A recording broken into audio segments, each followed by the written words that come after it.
What I've found over time is the more success you have, the more enemies you have, or the more people trying to bring you down.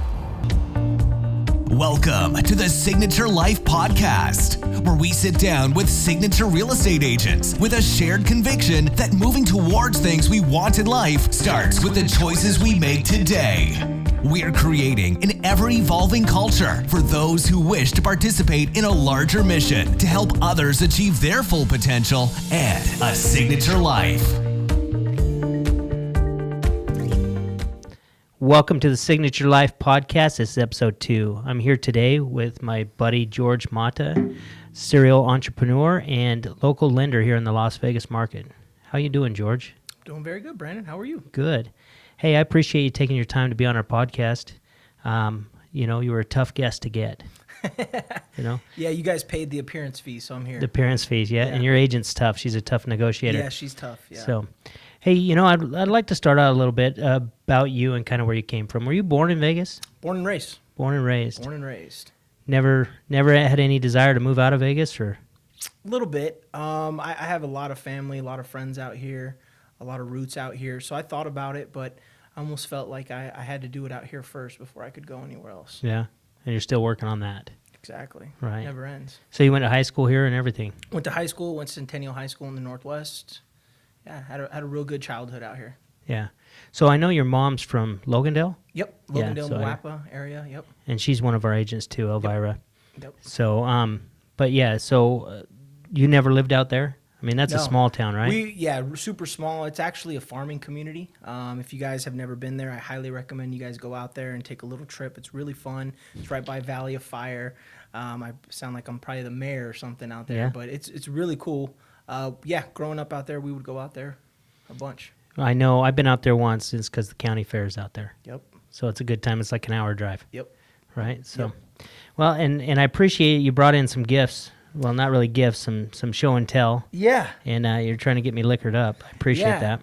Brandon, you said you wanted to talk, so I said if you want to talk, we got a drink, so. We'll give this a shot, but I think you have a chaser and I don't. 100% I have a chaser. Smooth. That's rich. That's good stuff. What are we drinking?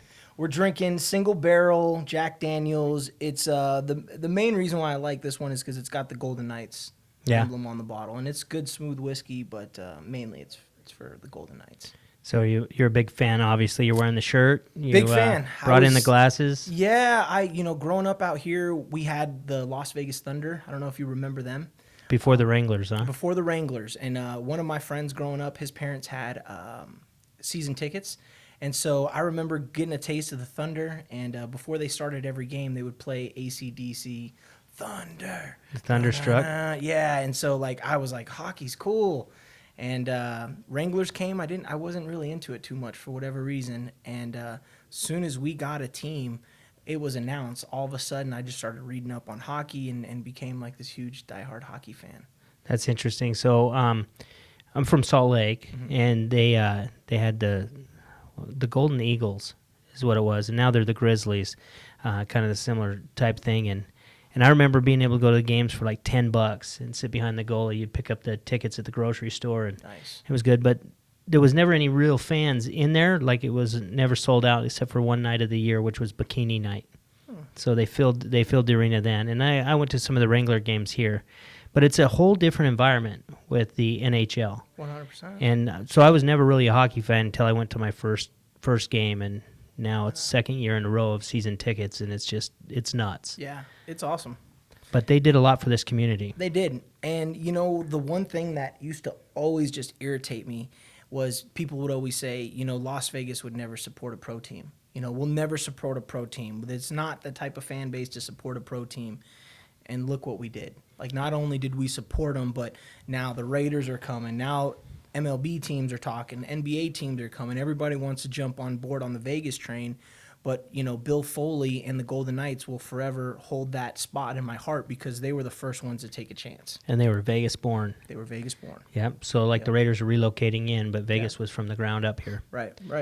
Yeah. It was an interesting time, too, when they came. It was right after the October 1 shooting, and I think they really helped this community heal. I agree. And I moved here in January of 2008, so I've been here a little bit of time, but it always felt like a real transient town until the nights. You know, you could go anywhere in this town and not run into people you know, but now you go to that arena and you watch the games and you know the people there. 100%. And then when they, you know, when that team just stepped up to pull this community together. So for me, you know, as you say, you'll always have them in your heart. I'll have them in my heart for that same reason, plus what they've done for this town.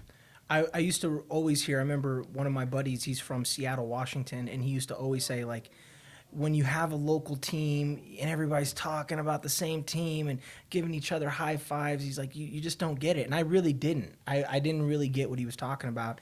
And now, you know, if I'm out and about rocking some Golden Knights gear and someone else is rocking Golden Knights gear, all of a sudden we're waving at each other. Yeah, we're saying what's up, and it's cool. I never really would have got an idea of what that was like until we got a team. Yeah, see, I get road rage real bad, and then when someone cuts me off, and then about to yell at them, and then I notice they have a Golden Knights plate, and they're how cool. can you get road rage when you have a Tesla and it's driving for you? Because people still cut you off. Okay. It's just ridiculous. All right. So speaking about sports, that's cool. You know, you've done mortgages. How long have you been doing mortgages? So I actually got in the mortgage business when I was 21. I'm 34 now. So I've collectively been doing it for 11 years. I've been a licensed loan officer for 8 years. And then the other time I was actually doing loan modifications. Oh, so wow. when the economy crashed, one of my buddies and an attorney that we knew, they were doing loan modifications and they needed some help. And I didn't really know what I was doing. They didn't really know what they were doing. So all of us together kind of put together some ideas, and we started, closing out some loan modifications and helping some people. And between my front end part of my career, the mid, doing loan modifications, and now where I'm at now, I really feel like I have a real good grasp on the whole business, front end to back end. And I think it helps with my clients. When they ask me, all these technical little questions, I can go in detail with them. And the times that I don't know, I have, my boss and other people around me that got 20 plus years experience where we can find out that answer. So yeah, your whole crew is a good crew. I know you guys are our in-house lenders here in Las Vegas. We love working with you, and you office a lot out of our Southwest office where I'm at most of the time. Yep. And you bring a lot to the table, George. I want you to know, and you're a leader, and a lot of people look up to you. Thank you. When you speak in our sales meetings, you're a great public speaker. Have you had any training or anything on public speaking? Not really. It's funny that you say that because we've had this conversation before, but I hate public speaking. I mean, even this right now is making me super uncomfortable. For whatever reason, I just don't really like talking about myself or having all the attention. So let's just take another drink. Yeah, right, exactly. But my very first mentor in this business, he told me, he said, if you don't want to if you don't want to, learn how to speak in front of people and learn how to, command a presentation, that's fine. You can just be broke and go work at Walmart and, just go do that. And he hit me down to my core, and I was like, well, yeah, okay, well, I guess I can get over this. And just through repetition, I'm a firm believer of that 10,000 hour rule. Once you do something 10,000 times, 10,000 hours, you truly become an expert and a professional in it. And I just kept putting myself in those, situations where I had to speak in front of people, where I had to, command, speak to an audience. And you just start learning like, ooh, they don't like it when I look down and away. And, Right. So you just, instead of sucking all the time, you just kind of get better. But You have no choice, right? no choice. But I think my whole adult life and whole career has really kind of molded me and prepared me to be the person that I am today. A lot of the failures that I've had in life, I've picked up some really big lessons from that, and I still apply them and use them in my day-to-day life now. Yeah. So I try to learn from it and then go apply. There's two ways to learn, from your mistakes or someone else's, right? So when you talk about mistakes and what you've learned, I mean, what's been your biggest lesson in life? What could you share with somebody, coming up young? You're still young, through the 20s and early 30s. So in my mid 20s, once we started doing the loan modification thing, it really took off, and we didn't really know what we had until we were kind of into it. And the one thing that I learned through that is that, pride and ego can tear down an empire, and I saw how certain people would let certain things, really get them riled up, and it would start deteriorating the business relationship. And before you know it, that person was no longer a part of the business relationship. And now there was new people coming in. And so as like being 23, 24, 25 years old, while all that's going on, I knew that I got lucky with my seat at the table, and I needed to shut up and be humble and listen and learn. And that's what I did. It was the best thing I could have ever done.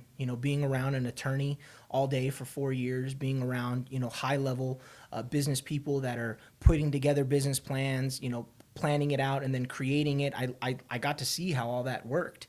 And so the biggest thing that I would tell a young person trying to be an entrepreneur, trying to, make it in whatever career they want to get to, is, get comfortable with being a student. Get comfortable with being the lowest guy on the totem pole. Get comfortable with being told what to do. Be comfortable with learning from everyone. And when you get in that mindset, when you get in that, place in life, you'll notice that more people want to help you. More people want to give you an opportunity.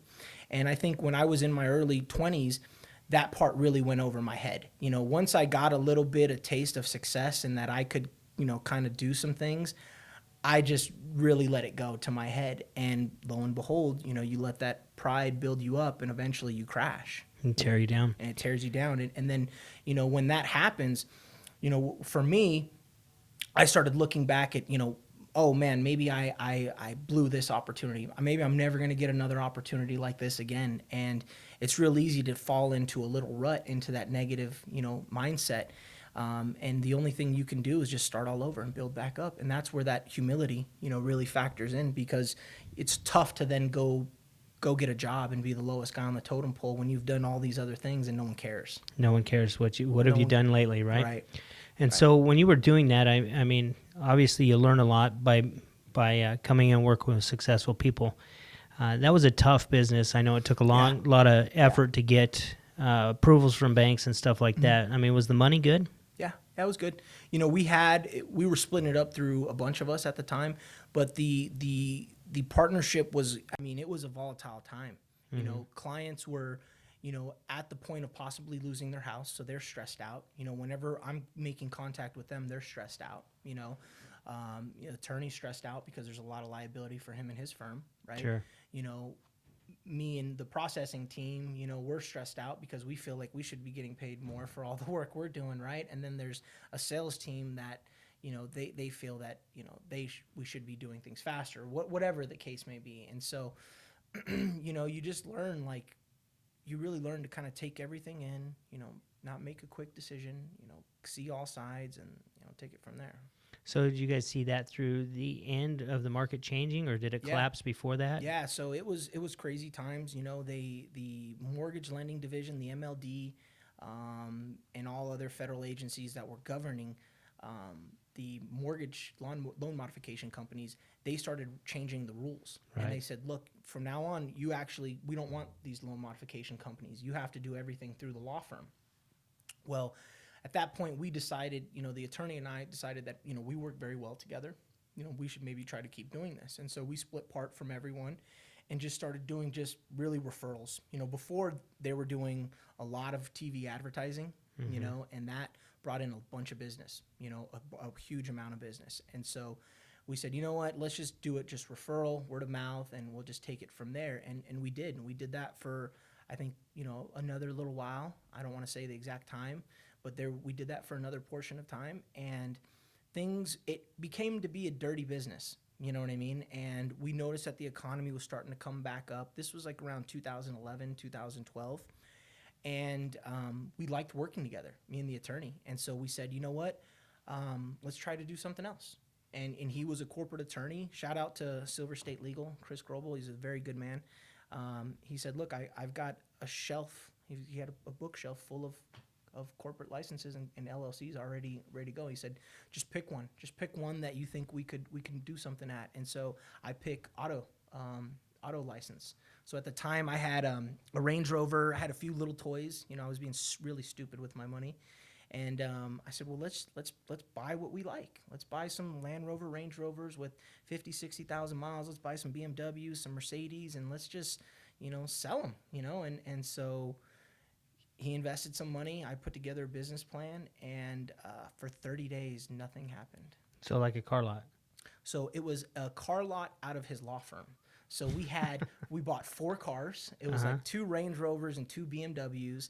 We had our buddy fix them up. I mean, they were nice and good shape. And then we parked them under 4 carports, carport spaces. And I just put some ads online, and literally for 4 weeks, no one called.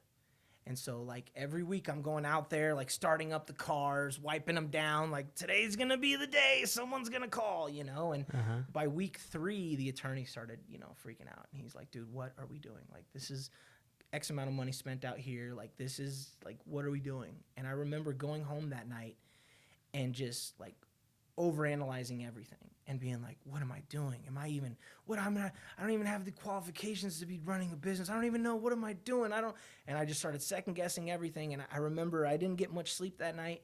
And by the time, right before I went to bed, I just started writing things down. I said, you know what? I have a good business plan. You know what? These are really nice cars. You know what? This is a town where people like these kind of cars. Someone's gonna do this. And I don't know if it was the next day or a few days after that, all of a sudden the phone started ringing. All of a sudden we started selling cars. All of a sudden we started making a bunch of money. And so we did that for another 1.5 years almost. And after the first year in business, we said, man, this was fun. Like, this was fun, and we're making good money. Like, maybe this is what we'll do. So we started looking at getting an actual car lot. Wow. So when that started, we started attracting, all sorts of riffraff. And so all of a sudden there's people that want to rent us out their car lot. There's other car dealers that want to sublease a space. I mean, it's like all of a sudden, in like a week or two, we had all these options. And so we're trying to be strategic about things and pick out the best option. And someone contacts us and gives us an offer that's too good to refuse. And so we go meet with this person, and gut feeling was, this is wrong. This is not what we should be doing. And we ended up partnering up with them, and it ended up being a very major mistake. And the attorney ended up, going huge in debt. They ended up muscling me out of the business, and we had a falling out. Myself, the attorney, we and his new business partner, we all, had a falling out. And when I left, I told the attorney, I said, look, this is what's going on. This is what he's doing. This is what I think he's trying to do. Stay on your toes, And he was like, look, I'm an attorney. I know what I'm doing. Like, I'm a shark. I'm the one that bites. And that hurt, because I missed out on that business that I helped start, and create. And we were making really good money, And so I thought, I lost it. I blew it. And I had a lot of pride and ego at that time too, so it's not like I was an angel. But I really, for like, I think 10 months just stayed at home and just was like heartbroken, and just didn't work, just lived off savings, partied a bunch, just did stuff that I shouldn't have been doing. And I remember it was like one day, it was like around this time, around November, December time, I just woke up and was like, they're moving on with their life. Right. I'm the only one losing here. Like, what am I doing? And I was just over it at that point, And so, and that really molded the person that I am today, because I could have let that define me. I could have said, you know what, I once had some cool stuff, and I once made some good money, and I once did some stuff, but I've been working to get back to that. Ever since then. And it's I've learned that there's some evil people out there, and there's some people that fall off course, and there's some people that are your best friend one day and can turn on you the next, but that's very rare. Very rarely happens. What I've found over time is the more success you have, the more enemies you have, or the more people trying to bring you down. And I don't know how that happens or why that happens, but I think people like to stay at a status quo, and it makes them uncomfortable when you start to excel. And so people will pull you back, whether they're doing it intentional or not, and come after you, really. Yeah. I've learned that lesson a couple times in my life. It's lonely on top. But with going through that experience, what would you say? Because we both went through immersion, which we'll talk about in a little bit. But one of the things we talk about in immersion is the gift. I mean, and when you go through an experience like that, and it hurts, and you're going through that, and you're mourning that loss and all that, we don't understand what the gift is in that until sometimes when we're out of that and we can look back. Yeah. I mean, if you look back at that, what would be the gift or the one thing you could take out about that? Because you say that shaped you as a human. What is it in particular that... I mean, there's so much. There really was. It was one of the best failures that I've had in my life, because I learned a lot through that situation. So it's hard to kind of just button it down to one thing. But I think the biggest thing that I took away from that, and it's hard because there's so much stuff that I'm thinking about, but I think the best thing, one of the most things that I'm most proud of is that in every situation that I've been in life where I could help someone, I've helped someone. When I was doing loan modifications and we couldn't, finalize the loan modification, they referred out to realtors that are my friends and family. You know what I mean? So they were still making money, during a slow time. When we had Nevada Auto Group and we were pumping away, I hired all my friends and family and gave them jobs, in situations. It wasn't the most, but it was something, And so I feel like although there was times that I had a lot of pride and a lot of ego, I still was trying to help people. And I think that that's the reason why I keep getting put in these opportunities where I can succeed and I have an opportunity to excel, is because at the end of the day, I'm doing right by my neighbor. I'm doing right to help my brother and sister, whoever that person may be. And I think that that's something that a lot of people can get lost in. Right. They can, when you're making money and you're doing what you got to do, and you're just like, I'm just worrying about my little circle, and sorry, man, I can't help you because I don't got time or energy or whatever, And I've always tried to take some sort of time and put some sort of effort to helping someone because I like the way it makes me feel, but it's tough. There's so much I pulled from that. I mean, so much. And there's even some days where I'll have like a really bad day and something will happen, and it's like I'll almost relive a certain portion of that. And I'll be like, well, actually, it's not as bad compared to this, or actually, I've seen this before. This is probably what's going to happen, So it's a tough and good question. That's good, though. So thanks for sharing that. That's something I had never known about you. Yeah. And so how many brothers and sisters do you have? So I'm the oldest. I have a little brother and a little sister. Yeah, they're 5 years and 7 years younger. So that's you're one of the leaders in your family too. Yeah, I think so. Yeah. I think you put a lot of pressure on yourself Yeah. to do that. Yeah. And I'm the oldest in my family as well, so I understand. There's a lot more pressure put on us too. Yeah. And then your mom, she's in real estate. Yep. Has she been in real estate ever since you were little, or? Yeah, pretty much. So I think she started doing real estate when I was like maybe 8 or 10, right around there. And my mom did real estate part-time and worked at the front desk at the Luxor for like 4 or 5 years. And she was doing pretty well in real estate before she finally went full-time. Made the move. And so when I first got into real estate and when things got slow, I always did the same thing. Like I would work at night and work all day. And like, I was like, well, my mom did it. Like I can do it too, So when it comes to like real estate, if it wasn't for my mom, I wouldn't have got the opportunity, because from 19 till 21, when I first got my first job, I was trying to get into the mortgage business and I got like denied by everyone under the sun. Like, tried to get an assistant job, processor job, like you name it. And they were just like, yeah, I'm sorry. Like, we don't have time to teach right now. And you're just too young. And, we need you to have a college degree. Or they just every thing under the sun. And so when I finally got my opportunity, I was like, now's the time to go. Right. They weren't bringing many people in because it was so good and everyone was making a ton of money. Right. Right. So they no didn't one have wanted time to train. Right.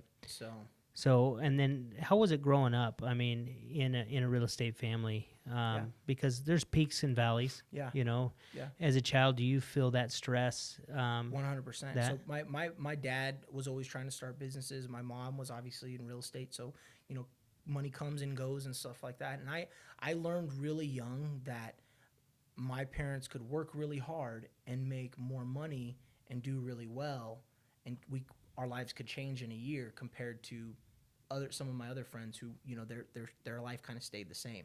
And so I appreciated that my parents, you know, could go and create. I knew at a young age that the difference of, you know, if you put in more effort and you take more risk, there's more reward. And so like growing up, I would always say, like in school, like, what do you want to be when you grow up? I'd always say, like, you know, some sort of professional athlete or a businessman. I was a baseball player. I would always say that, like, even as like in middle or in elementary school, like professional baseball player or a businessman.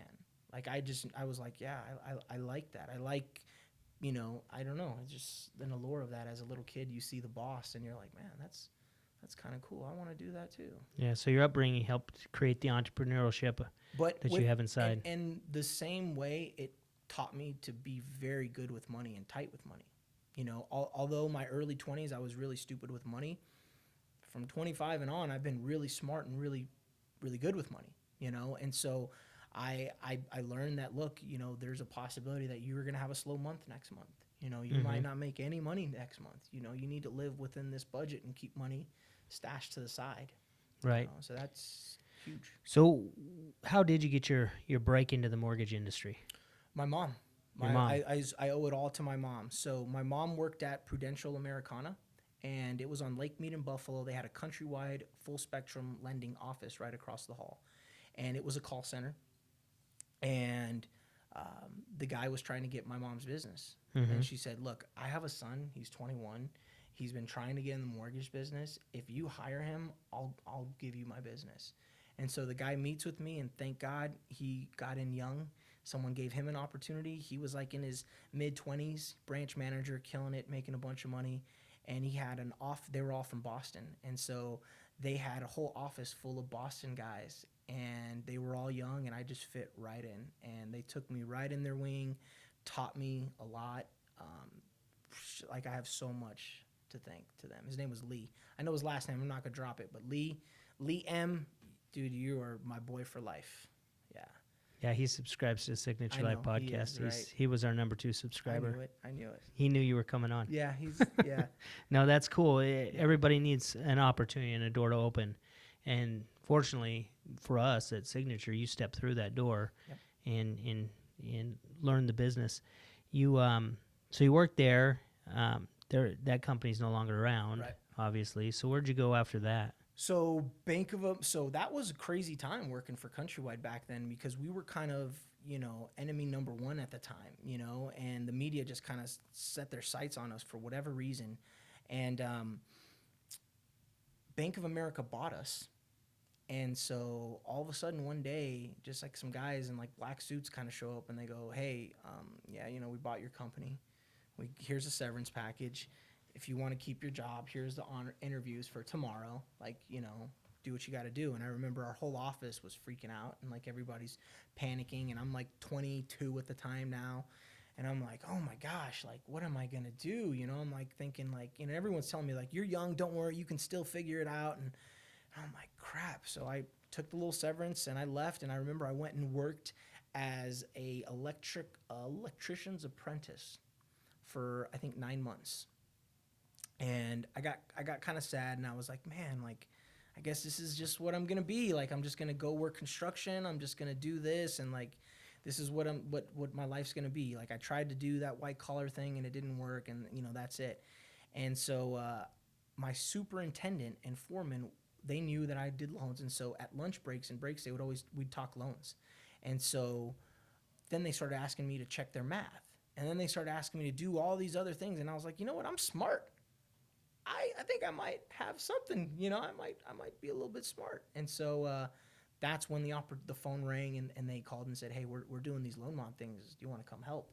So I was on lunch break, you know, at a job site and was like, done, I'll be there at 4, you know. And I think the next day, I brought some like a dress shirt and all that stuff with me. And I remember pulling up to the law firm and was just like, I got to make this work.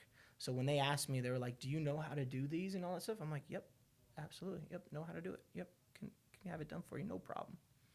So you ended up at Bank of America? No, Or so we got the severance, and I left. I took my severance, and I went and worked in construction. and then you got a job where next? So at Wells Fargo. Wells Fargo. Yeah, So that's when I met you first. yes. You yeah. were still at Wells Fargo, Yep. right before you came over to Yep. to your current company. Yep, because I was doing business with a few of your agents, my mom and a few of her friends, and so I saw Signature. You guys had I think the Summerlin location at that time, and there was a buzz even back then about you guys, and so I was like, okay, cool. I'm like, this is awesome, and I learned a lot at Wells Fargo. Wells Fargo was the right job at the right time for me because I needed some sort of structure and stability, from being in where you could own your own business and have so much flexibility. I just developed all these bad habits, and I would go to bed late and I would wake up late and all this stuff. And, going over to Wells Fargo, I had to be at a branch at 9 a.m. I had to be Very there. structured. It was very, very, very much structured. So it got me back in line again, and I still have some friendships that I from people that I met there. It was a great time. It was very tough to close loans, but it was a very good time. So then the transition out of being in that structured thing over to your current company now, Yeah. I mean, Night and day. night and day. Night huh? and day. And you feel like you're a pretty structured person. Yeah. Any issues with that? The or? structure never changed. That was because I learned that I can be way more productive that way. So that's I think one of the best things one of my best attributes is that when I learn something, I apply it. And so once I learned that, wow, having this structured schedule and working out of a calendar and being very organized actually works. And I can close more deals. Kind of crazy, huh? Business is easier. I'm like, I'm going to keep it up, Right. So I never stopped with that. I mean, like I'm here, 9 a.m., 10 a.m. at the latest, but, I start work 7 a.m., from home, and I start sending out emails and start getting the day planned. And the processors and assistants come in at 8 a.m. And so I like to kind of have some sort of, plan set out, for our files for that day. Yeah. So. Well, you've come right into our culture. You've become a big part of it. Just one of the family, and that's what I like about all you guys that work in the mortgage department. The fact that you've just integrated into the office. It's not like, hey, there's the mortgage people. You're just part of Signature Life. Yeah. And we had that event and where Satema came out the first time in May. Yeah. And he stood up there and talked, and that's when I decided I was going to go to immersion. That was, and you made a bet with him. A bold thing. So I was pretty bad shape. I was pushing 270, and I stood up there. I'd already started to lose weight, and I stood up in front of all the agents and in front of Satema and basically said, hey, I'm going to weigh in below 200 pounds on my birthday, May 12th, 2020, or I'll write you a check for $10,000. Right. And that was set up the day before because Satema was in the Green Valley office and we were talking and stuff, and he says, you really want to hit your goal? Right, put your money where your mouth is. And I'm like, yeah, all right. Yeah. But it just came to me. So, but that was a point where I'd kind of hit, call it the day of disgust, that where you go, enough's enough. I'm going to make a change. Yeah. So he came at a perfect time for me, and I committed to go at that time. And me and the whole Signature International team has gone through it, the women and the men.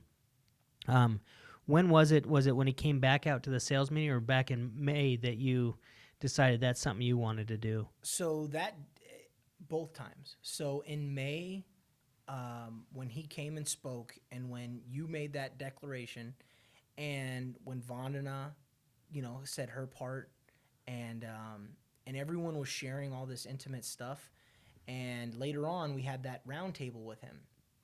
Yeah, and that's right. I after remember, lunch. Right, after lunch, and I remember, first of all, his story's amazing, and I felt moved by his story, and I could tell he was being honest and genuine. So that, I was impressed. But when we did that round table, and he gave me some advice on my relationship, and he said, I think one of your big issues is you're living in expectations. You expect people to be a certain way. And I'm like, yeah, of course. And he's like, well, that's the problem. You need to make agreements. You need to set some ground rules and make agreements. And so I went home that night, had a great conversation with my girlfriend, and it made immediate changes in our relationship. And I realized that where I thought maybe she was some of the issues on some of the problems, I was the problems. A lot of the times it's us, right? Right. And so I was like, wow, this guy, so that happened. Now a month goes by, and I'm like, man, maybe this guy knows what he's talking about. But I'm always kind of prided myself in being mentally strong, and being someone that can pick myself up and power through things. And so I felt like I feel like I'm pretty good. I feel like I'm good. When he came back, well, you went to immersion. Mm-hmm. Mike went to immersion. Signature International went to immersion. Katie Ramsey went. Katie Ramsey, Michelle Kubiak, a Monica bunch of Miller. people had gone, and my boss Shelly was planning on going, and so I had noticed you guys all came back a little different, and everyone was a little different in a little different way, and so I noticed that, and I was like, okay, like maybe this is worth the money. And when you guys brought them back out, there was a lot going on in my life that was silly. It was silly nonsense problems. And so when Coach Satema came back and he was talking in the room, I really felt like what he was talking about was applying directly to my life. To you. Directly to my life. And so I kind of had that moment of, man, if I just try this, I bet it's going to fix this problem. So now that's 2 problems that he's fixed in my life just by me listening to what he's saying. I still didn't want to go. They said, give us your business card, that whole thing. And I was like, it's a lot of money. I feel like I'm good in life. I feel like I'm happy. And so I went back to the office, and Shelly's like, I noticed you didn't put your business card in there for them to call. Like, what's your deal? Like, I think this is something you'd really benefit from. And so, we had some words. And so I said, you're right. Let me just hear it out. And so I went and put in my card. And I tried to, they said there was going to be a 6 o'clock phone call. Coach Sean said, hey, man, I'm running behind. Let me bump it to 6:30. 6:30 comes. He's like, hey, you know what? Super backed up. Let me get it to 6:50. And so they said, go in a private place. So I'm in my vehicle. It's like Tuesday or Wednesday at 6 o'clock in the afternoon. I'm in my car. You know what I mean? Like, being waiting for this call. Yeah, you know? And so I'm like, these guys are so unprofessional. Like, what the heck is going on? Like, this is stupid. I'm going to hang up. Like, all these things, all these excuses on why I didn't want to be on this phone call. And so Coach Sean calls, and, he starts asking me all these questions, and he could tell I was a little irritated. And he's like, if are you going to give me an answer today? And I'm like, no. I'm like, that's not how I roll. I think about things and, all this stuff. And he's like, well, it's, that is it because of your lack of commitment, all these things? And I said, dude, it's Wednesday at 7 o'clock. I'm sitting in my car. There's a lot of other things I'd rather be doing right now than this. And he went into his thing and started sharing his story, and immediately I just melted down. And immediately I was just like, what am I doing? Like, what? This isn't, I've got time to spare right now. Like, all of a sudden I just sat back into the moment and just, took it in. And then I made my decision at the end of that call. That's awesome. And I didn't feel rushed or pressured or anything. It's sometimes like some of the we make things out so much harder than they really are sometimes. Most everything. Right. And it was pretty powerful. I mean, if you guys don't know who Satema is, pro football player, won a Super Bowl championship with the Patriots. Played for BYU on the defensive line. He's a presence, but he's a gentle giant, and he has this gift to be able to get people to open up, quick. Yeah. That was the thing that floored me in May was how fast the agents were just opening up, and how fast I even opened up. And that then was amazing. I'm looking around, going, man, we're really broken, but you realize that everybody has issues that they're dealing with, and when you get that through your head, it makes it a little easier, and you stop thinking. You get out of your head. Right. And I remember signing up and going through the virtual immersion, right, through the Voxer group. What'd you think of that process? At first, I was like, "What are we doing?" Because I'm a very private person. I don't really share a lot of things with a lot of people, that was the old me, right? Right. So when everyone's on here and they're giving their take, first of all, I love the principles and everything. I thought that was amazing. So virtual immersion, you listen to the principles, and then you get back in the Vox group and share what you learned. The part that I was having the issue with was sharing what I learned. Right. Because it was so personal to me, and then I felt like because these other gentlemen were in a different age group or a different profession or in a different state that they couldn't relate to me. I thought my problems were so unique, Right. And so when I finally just got over it, I was blown away at how much I got from hearing other people's takes and how much other people got from hearing my take. Right. And all of a sudden I wanted to hear what everyone was saying, and I wanted to be, as open as I could be, with sharing this with my brothers, and that was something that, virtual immersion, I noticed a change. My girlfriend noticed a change, my coworkers and everyone started to notice a change. So Tyson noticed a change too. Tyson's my son, and he went through immersion with you as well. Yeah. But he was telling me that you really started to open up. He didn't tell me anything you said. I mean, Yeah. that's all confidential. But he did say that you started to really open up through that process. And you know what? I learned that, I have something to give. I have some experiences, and I have something to give with people the same way they have something to give to me. And so rather than me keeping all this to myself, and rather than me only sharing it with a few people, those that want to know, I should share, and maybe they can pick something from it, or at the very least give me a new perspective on what just happened. That was something that I really took away from. So when I was going through the virtual immersion, it was I had a real hard time with it because right off the bat, people were like, "Hey, brothers," and I was like, Yeah, and then same. it was too kumbaya right at first. Yep. And it was because of my own insecurities. And then I remember listening to it, and then I would write down everything I was going to say in the Voxer group, and then I'd like record it and listen to it, and then I'm like, no, and then finally I just got out of my own head, and I just would just say it, Right. and it was powerful when you kind of submit to the process, Right. and then it helped a lot too, because going in, you had an idea of who the people were, who the players were that were in the room.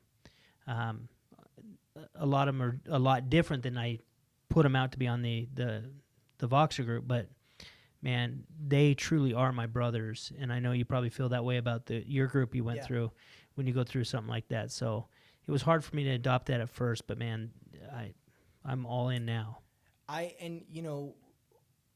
Even though you guys all went through immersion and you guys, went through the whole experience, you guys, I know for me, you guys didn't tell me what was going to happen.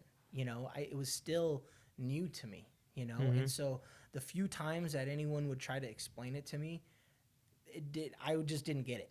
You can't explain And it. I was just like, all right, like, I'm just going to trust in the process. Like, I already paid and committed to it. Let's just go, Yeah. So going through the whole virtual immersion thing was like, that was something else. Right. And I knew 5 people in the group. And so that was a different dynamic too. Like I work with them. Yeah. And I was worried about going in and being with the people that I know, but it was such a group experience, but such an individual experience. Yeah. And, if somebody asks you to really tell them about it, it's really hard to put it in words because it's different for everybody. Yeah. But it was one of the most powerful things I've ever done in my life, and it was such a great gift to give myself. And I tell you, every time I hear of somebody I know that's going, I get so excited for them. And when you guys left and you guys were out there doing it, I almost felt like I was left out. Like I wanted to be there. You know what I mean? Wow. And I'll tell you, when I was going through the process, I'm like, I would never do this again. Yeah. It wasn't until about an hour on the drive home where I was like, I'd do that again. Yeah. Man, you know what? I just had a conversation. So a lot of people have been asking, since I got back, what it was like and stuff like that. And I haven't really explained it well yet. Mm-hmm. I'm slowly getting better and better kind of explaining how it went, but I noticed that it's not the same. There's only just words to them and stuff like that. But anyone that really wants to change and be a better version of themselves, they owe it to themselves to do this. Yep. Put the money aside, put everything else aside. What I went to immersion for, I got that plus 5 other things that, everyone notices. The guys told me earlier, they said, yeah, you seem happier. You walk different. Yeah, I mean, you just come back different. And I'm like, I don't necessarily feel happier, but I know what I'm supposed to be doing. It's clear. I'm clear. There's clarity. I know where I'm supposed to be. I know what I'm supposed to be doing. And that sometimes, and I'm sure you can probably attest to this, that's almost more isolating than how it was before I left. Because now I know what I'm supposed to be doing. I know better, and so there's only a handful of people that know that information, right? So there's only a handful of people that can kind of hold me accountable, And one thing going through immersion that I really learned through virtual immersion is that, I always took pride in being a lone wolf. I always took pride in me against the world. I don't need anyone. I can get through all of this. And I realized that the reason why I liked to be alone was because no one was there to hold me accountable when I quit, or when I was doing something wrong, or when I wasn't doing what I said I was supposed to be doing. And so that was another way for me to be in a comfort zone. Yeah. No, you and I are a lot alike in those types of things. It's also too when people ask you about your business, it's like, you kind of just get a little defensive or put it off, and it's because you don't want to defend yourself or you don't want to commit to something or that kind of thing. Right. But to me, going through that process, it was interesting because I went with my business partners because I told them we all needed to go because they were all broken. Right. Not me. They're broken. I mean, I didn't tell them they were broken, but that was my thought process. And I'll tell you, I didn't know what I was going to get out of it, but I got that relationships are actually really important to me, even though I've always said that they weren't. And for me to come back and be able to work 100%. On that, and you talk about the 4 quadrants and stuff and balancing your life, that was huge for me. Yeah. When was there a point in immersion when you went, holy crap, what the hell did I just do? Yeah. I think, one of their first principles is the truth shall set you free, telling the truth, right? So I felt like I'm a truthful guy. I felt like I always spoke the truth. But I think that a lot of us are delusional, right? We think of ourselves as a certain way, or maybe this person that we used to be. And we're honest everywhere in our life, but for some reason we're delusional in how we view ourselves. Mm-hmm. And I think that was me. I felt that because, I have a beautiful girlfriend, I'm athletic, I do some things that I get healthy blood tests, and I go to the doctor all the time, no medications, no medical conditions, that I was healthy and that I was fine. Mm-hmm. I could handle this, no problem, And going out there day one, I realized that I was physically weaker than a lot of the guys there. I realized that I was one of the weakest links physically. And for someone that is used to performing at a high level and being, one of the top guys, if you will, that hurts. That hurt big time. But that was the reality. The reality was I don't work out. I ate very poorly. I exercised very little. And that was what the scale doesn't lie. Right? That's what it was. Results matter. And you get what you put in, right? So day one, when I'm huffing and puffing and, hanging back and not being in the fast group, it was reality check. That was reality check for me. So I was one of the weaker ones in mine too, because I started dropping weight. I went on a calorie reduction diet, and I pushed it all the way up to the day before. I was eating, 800 to 1,000 calories, and strength wasn't there. Yeah. And what it taught me going through that process was that I do a lot of things that I'm unprepared for. And I just have just enough skill, just like you have just enough skill, your business, that you can compensate for that. Right. But imagine if you go into something prepared for it, the results and how much more you could kill it. It was tough for me physically. But I remember when I went, oh crap, my oh crap moment was, you're supposed to be there at 4 o'clock the first night, right? Mm-hmm. The door swings open. Coach Nate comes out and goes, all you mother effers in a plank now. And I went, oh, shit. Like, that's what this is going to be like. They don't care that you're Brandon Roberts? They don't care, no. In fact, they didn't call me Brandon Roberts. They gave me a new nickname called High Rise. High Rise. I remember running laps, and he's like, come on, High Rise. I was in fancy cars. And I was like, oh, my gosh. Oh, yeah. So, yeah, it was quite a moment for me. What was your favorite part of immersion? I mean, when did it like break through for you? Because I know when mine happened. Like, so day one, right? Have that realization, but I'm not quitting. I'm hanging in there. I'm being a leader. I'm doing everything that I'm supposed to be doing. Day 2, I was struggling that day. That day, they were in my head. They were just in my head, and I actually tried to quit on day 2. And I'm getting punished for something that someone else did. I'm giving my all. I'm doing everything that I'm supposed to, but now I'm being punished for someone else, over and over and over and over and over. And I said, you know what? Screw it. I'm done. I'm not gonna get blamed for someone else. I'm done. And Coach Nate, verbally murdered me. Right after that. I'm serious. I mean, Nate. He said some things that hurt me down to my core. He said some things that hurt me down to my core, and I was like, all right, never mind. I'm not gonna quit. Like, I'm back, and I got back in line, and your son Tyson actually leaned over, and he was on the edge of the line, and I was on the other side, and he said he got my attention. We made eye contact, and he said some things that we had discussed earlier. And right then I was like, okay, no, what am I doing? Like, that false alarm. That was a joke, guys, And Coach Satema came and got in my face, and Coach Nate had bad copped me, and Coach Satema good copped me. And he gave me some very crucial, very critical advice that I'll never forget. And he perfectly explained why I was quitting. And to sum it up, he basically said, when you get frustrated, and he was talking to me directly, he's like, when you get frustrated, you quit. When you and your girlfriend start having issues, you quit. When you give up. When you start having issues at work, you decide to go work with someone else. He pointed out all these things, and I was disgusted in myself, because I thought I was delusional. I wasn't a quitter. I always committed. I always closed everything, and that was an example of, no, you will quit.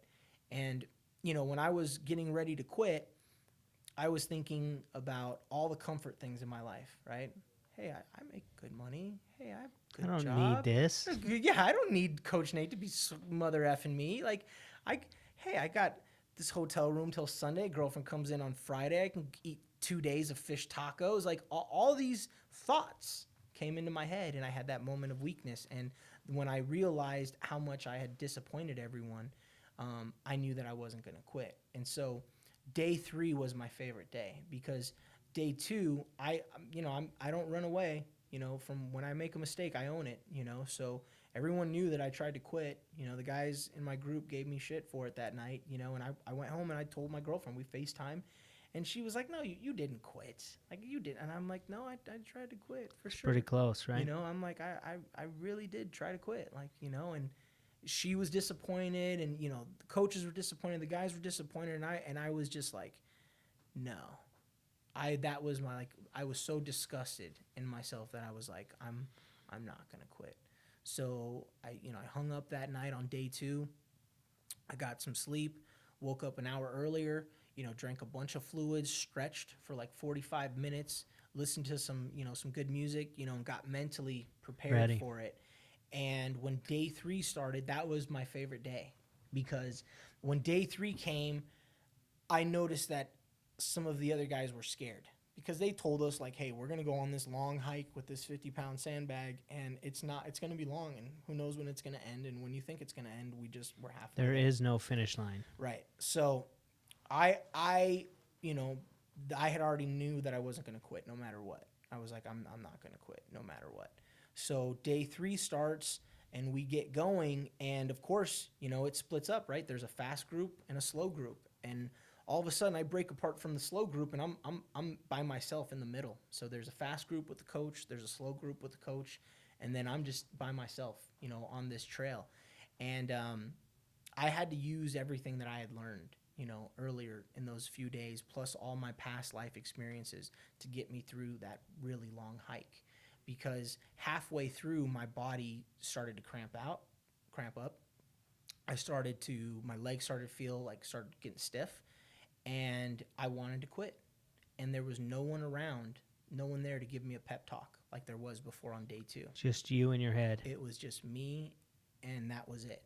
And so I had a very detailed conversation with myself, and I just started, didn't stop. I never stopped, never put the bag down.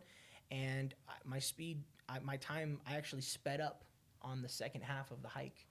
And got really close to the first group and just left the last group in the dust. And when we got done, everyone else was tired. I was keep going. You know, they told us to keep circling, and I was there. I was running up the hill at certain points. And the reason why that's my favorite day is because when we got done, I started puking. And I didn't stop puke. We got done around lunchtime, around noon. I didn't stop puking until about midnight that night. And so the whole rest of the day, I was puking. I couldn't hold down any water, couldn't hold down any food. And I ended up actually having, at around like 11 o'clock at night that night, little specks of blood started coming in my liquid puke. And so I went to the hospital and, got to the hospital and got 3 IV bags, and was back the next day to finish the ceremony and close everything out. And that was the reason why day 3 was my favorite part of the day, is because the old me would have quit. The old me would have quit that day. Mm-hmm. But the new me knew that wasn't an option. Quitting wasn't even an option. If I had to go to the hospital and get 3 IV bags once I was done, that's what I was going to do, And so that proved a lot to me, because on day 2, when you want to quit and all of a sudden you're hit with this reality check that you're really not fit and you're really not all these other things, and then the next day you can prove to yourself that you are. Day 2, you wanted to go hide, which is one of the things you don't hide. Right. And then day 3 is you're all in. Right. Truly all in. 100%. Yeah, and when I heard the story, and I didn't hear it in depth, but I'm part of the Circle Champions with Satim and them, and they updated our group, and he said, man, we just had a killer day, Circle Champions, and these guys are just killing it. And he starts talking, one guy is just, it was the morning that you'd gone to the hospital. He says one guy went to the hospital, and it was interesting because I was watching the photos on Facebook and stuff. I'm like, where's George? I don't see George. And I'm like, I hope he's still in it, because I hadn't heard anything. And then I heard the next morning that you'd gone to the hospital. I'm like, holy crap. And he said, but this guy, he gave everything he had. There was no quit in him. And it gave me chills. It's giving me chills now just to hear him talk about you and what you did and what you overcame there. It was powerful. And I left you a message after that. I was just like, my respect level, I always respected you, but went through the roof because I know what you went through, and you pushed yourself harder than I pushed myself because I didn't obviously end up there. Yeah. Different journeys, right? My favorite or my breakthrough day was day 2. Most people broke through on day 3, and I remember mine. It was I go to the ocean, I don't get in the water, not because I'm scared of sharks, because it's salty and it's dirty. Right. I don't like the sand. I don't like any of that stuff. Right. I'd rather swim in a swimming pool. Yeah. And that day you're in the ocean and you're burying yourself in sand, and all that stuff went out the window. Yeah. But it was a beautiful day. And I remember after we boarded the bus and we went to breakfast. And I don't know if you guys got to go to breakfast then, but that was like the best meal ever. It was a great breakfast. Hanging out with your brothers, eating after a hard day. And it was like, at that point I was like, what else is there, Yeah. It's okay. We're going to make it through this. For sure. I mean, I went to that breakfast, trying to quit, and was happy that I was still there, so that breakfast tasted great, but at the same time it was bitter too, because I was so disappointed in myself, but that's, I think, one of the best things that Coach Satema and Coach Nate, kind of said to me is that, as long as you're getting better and stronger every day, that's all that really matters, and so, getting the reality of being one of the weaker guys, physically, I also noticed that I was one of the stronger guys mentally and problem solving and making critical decisions and all these other things. So you can think under pressure. Right. And so I said, you know what? I can work on the physical part. It's real hard to work on the mental part. I got that. So are you getting your sweat in every day? Not yet, because the that's rhabdo, right. I got to take 2 weeks off, so I'm a week off right now. But I'm eating healthier. So I'm going to be losing 30 pounds in the next 3 months. So My boy. I've already started the process on that.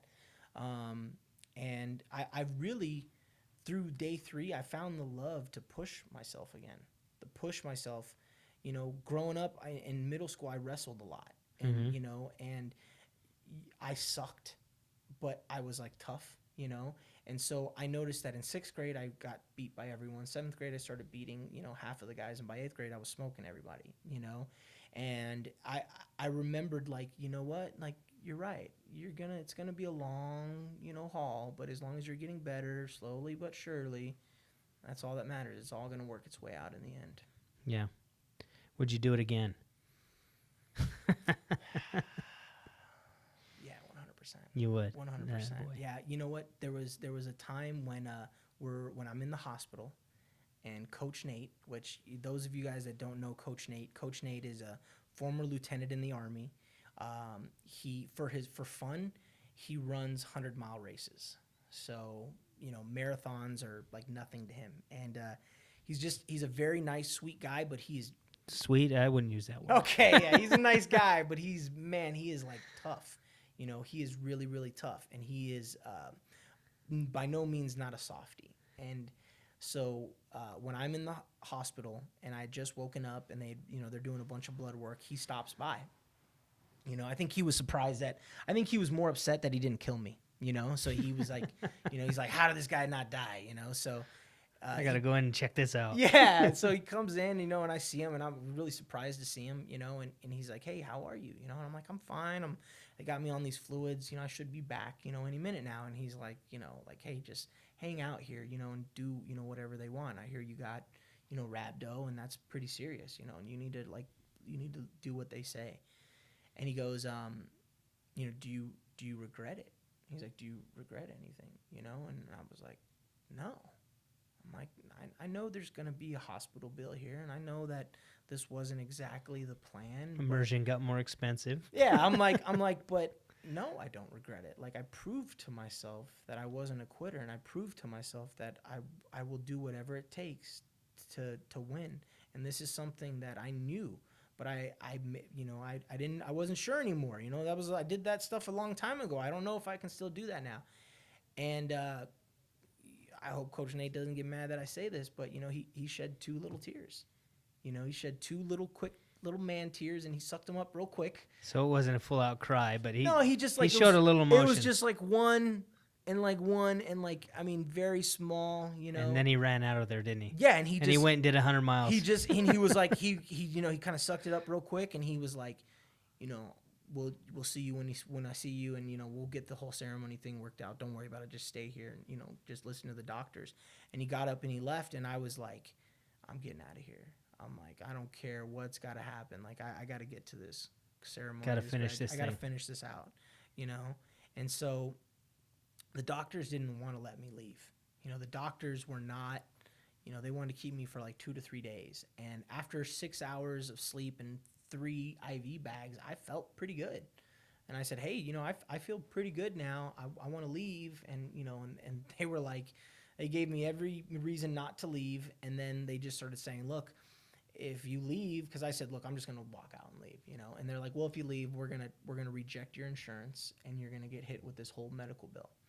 And so I'm like, you know, I'm obviously pissed off, but I've got to be diplomatic in this thing, get this thing figured out. So start talking to the doctors, and thank God the doctor ran Spartan races and did rucksack challenges.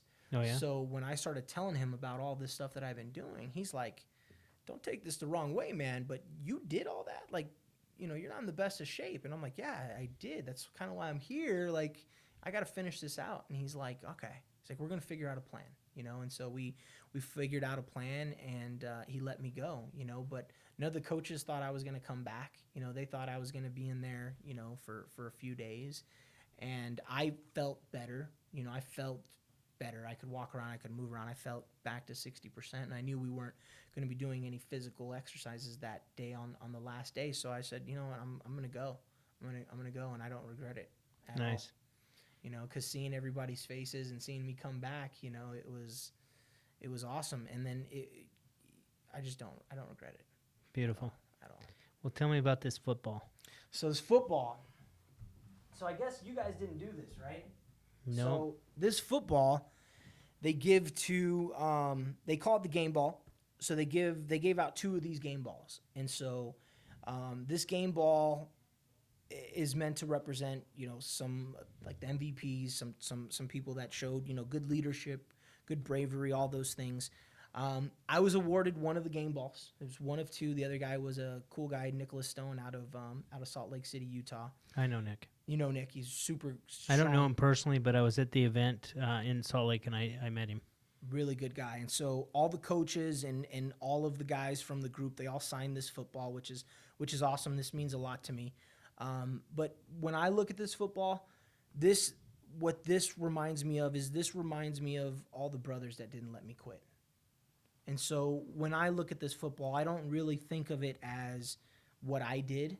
I look at it as, that's the guy that didn't let me quit. That's the guy that pushed me to, no end. That's the guy that, had my back and everything. So, when I look at this football, it's not to, pat myself on the back. I look at this football and it means there were some badass guys that were there with me that had my back, and I had to prove to them that I was, who I said I was. Advice to you, remember those guys and don't lose touch with them. They're always there to push you through.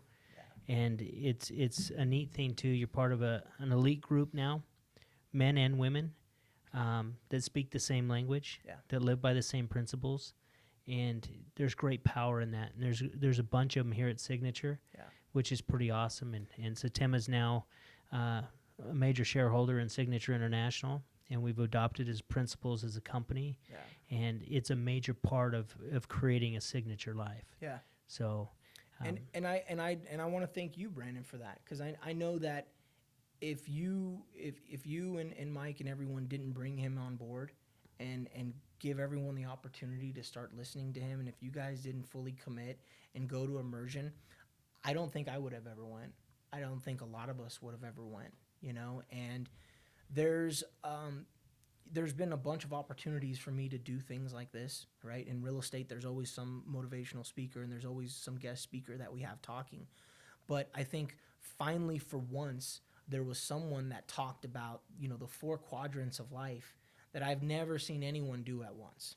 And that's, I've always wanted to have, a good, healthy, fit body, business cranking out, relationships at top tier, and having some sort of good relationship with a higher power. That if you're doing all 4 of those, you're crushing it. And I didn't know anyone in my life that was doing all of those things. Maybe some were doing 2 or maybe 3, but not all 4 at once. And so I felt that it was worth me spending money, good hard-earned money that I worked hard for, to go and see how other people live their life. And I don't recommend it. And I highly recommend that anyone, that wants a little bit more out of life, that they really go and explore this, because I don't want to say I'm anti-self-help, but I was always kind of like, what, I'm pretty good. I can figure things out on my own. And, I can read the book myself. Yeah. And going and being around these coaches and being around the people that have gone through it, you just realize that there's so much more to life, and our work's just beginning, right? We have to now do the work to make all this stuff happen.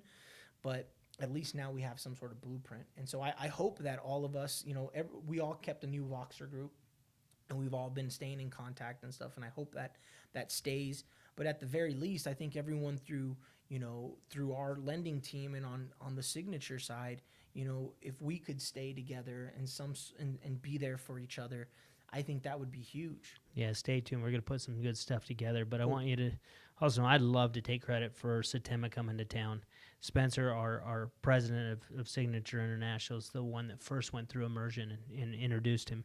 And Shelly's the one that had the foresight. Shelly Panzarella, your boss, or your partner in business there. She had the foresight to bring him out. She set up that May thing. And, just listening to your story, just her encouraging you to go. She's a leader, George, and I think any lender in this valley, to work with her, it's pretty amazing. So I would like to touch on that very quickly. I've worked for a lot of people, and I've had some great mentors in my life, and I've worked with attorneys, I've worked with a lot of people, and there's a reason why I still work with Shelly, right? Because from the very beginning, when she started recruiting me, it was so much more than just business. And that is not something that's a part of the normal recruiting pitch out here. And, you know, she's lived up to everything that she said she was going to do, you know, and that is a big deal for me, you know. So I've learned a lot from Shelly, a lot. And I don't think that I would even be in this exact seat, right, if it wasn't for Shelly. So I'm aware of those things. I don't know if I'd be in this exact seat if it wasn't for Shelly. Shelly, you know, She's quite the coach. Behind the scenes or right in front. But. She is, you know, and she's got a way of going about things where it's not in your face, it's not forced upon you, but, you know, she presents you with the answer and stuff like that. So I think we're all pretty lucky with having her. Yeah, I agree. Lives. So last question, you still nervous about the podcast? Because we're about to start it. Oh, I'm just kidding. Right, no. I'm just kidding. No, it was actually pretty cool. I appreciate your time. It was great getting to know you a little bit better. I love working with you. And let's raise a glass. Yep. You know. Cheers. To Coach Nate. Coach Stem. There you go. Thank you for listening to the Signature Life Podcast. If you enjoyed today's show, please leave a review and subscribe. Don't forget to also follow us on YouTube and Facebook.